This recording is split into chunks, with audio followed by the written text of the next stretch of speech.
اچھی زندگی گزارنے کا ایک کلیہ یہ بھی ہے کہ جتنی مرضی بڑے عہدے پر پہنچ جاؤ، کسی کو محسوس نہ ہونے پائے کہ تم بڑے ہو۔ خود کو سادہ اور عام رکھو، پرسکون رہو گے۔ دوسرے کے محل میں غلامی کرنے سے بہتر ہے کہ انسان اپنی جھونپڑی میں حکومت کرے۔ وہ بلندی کس کام کی جس پر انسان چڑھے اور انسانیت سے گر جائے۔ کچھ لوگ اپنی آدھی زندگی پڑھنے میں گزار دیتے ہیں اور سیکھتے کیا ہیں؟ دوسروں کو نیچا دکھانا۔ پاک ہے وہ پروردگار جو عیبوں کو چہروں پر ظاہر نہیں کرتا۔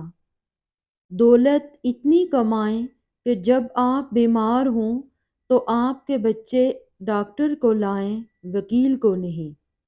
جب لوگ آپ کے معیار کو نہیں پہنچ پائیں گے تو پھر وہ آپ کے کردار پر انگلیاں اٹھائیں گے۔ جس گھر میں دین اور نیک ماں ہو وہ گھر تہذیب اور انسانیت کی بہترین یونیورسٹی ہے۔ آگ لگانے والوں کو کیا خبر، رخ ہواؤں نے بدلا تو خاک وہ بھی ہوں گے۔ دنیا اگر ہاتھ سے نکل جائے تو بندہ غریب ہو جاتا ہے، اور اگر یہی دنیا دل سے نکل جائے تو بندہ ولی ہو جاتا ہے۔ ہمارا تعلق اس نابینا معاشرے سے ہے جہاں اداسی کا یقین دلانے کے لیے آنسو بہانے اور بیماری کا یقین دلانے کے لیے مرنا پڑتا ہے۔ ہم اس دور جہالت میں جی رہے ہیں جہاں عمل کرنے سے زیادہ فارورڈ کرنے میں ثواب سمجھا جاتا ہے۔ انسان مایوس اور پریشان اس وقت ہوتا ہے جب اپنے رب کو راضی کرنے کے بجائے لوگوں کو راضی کرنے میں لگ جائے۔ یہ زندگی صرف تب تک ہلکی ہے جب تک سارے بوجھ ماں باپ نے اٹھائے ہوں۔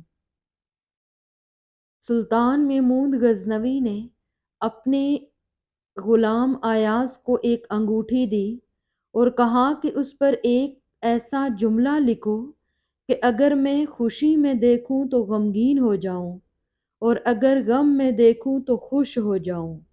غلام ایاز نے لکھا کہ یہ وقت بھی گزر جائے گا۔ انسان بھی عجیب ہے، دعا کے وقت سمجھتا ہے کہ اللہ بہت قریب ہے اور گناہ کے وقت سمجھتا ہے کہ اللہ بہت دور ہے۔ ظلم اور والدین سے بدسلوکی دو ایسے گناہ ہیں جن کی سزا اللہ دنیا میں ہی دیتا ہے۔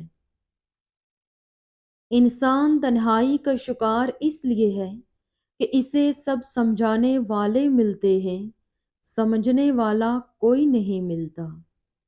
کامیاب لوگ اپنے فیصلوں سے دنیا بدل دیتے ہیں اور کمزور لوگ دنیا کے ڈر سے اپنے فیصلے بدل دیتے ہیں۔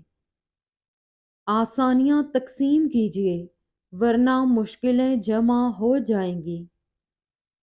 ہر شخص یہ ثابت کرنے میں مصروف ہے کہ میں تم سے بہتر ہوں۔ ہمارے جھگڑے اس لیے بھی ختم نہیں ہوتے کیونکہ ہم جھگڑوں کو جھگڑوں سے ہی ختم کرنے کی کوشش کرتے ہیں۔ ایسا کیسا ہے آج کا انسان کہ اللہ سے اپنے پردے کی توقع رکھ کر پھر دوسروں کے عیبوں کے نام سر عام لیتا ہے۔ اپنی زندگی میں خود روشنیاں پیدا کرو، یقین جانو تمہارے اپنے علاوہ کوئی تمہارا وفادار نہیں۔ فرعون کے گھر حضرت موسیٰ علیہ السلام کی پرورش یہ ثابت کرتی ہے کہ جہاں شر کی انتہا ہوگی وہیں سے خیر کی ابتدا ہوگی۔ جب لوگ تمہیں تکلیف میں اکیلا چھوڑ جائیں تو جان لو کہ اللہ تمہارے کام کا ذمہ خود لینا چاہتا ہے۔ بہت احتیاط کیجیے، آپ کے بچے نصیحت کو نہیں آپ کے کردار کو اپنائیں گے۔ تقدیر اسے کہتے ہیں جو انسان کو گھیر کر وہاں لے جاتی ہے جہاں وہ جانا نہیں چاہتا۔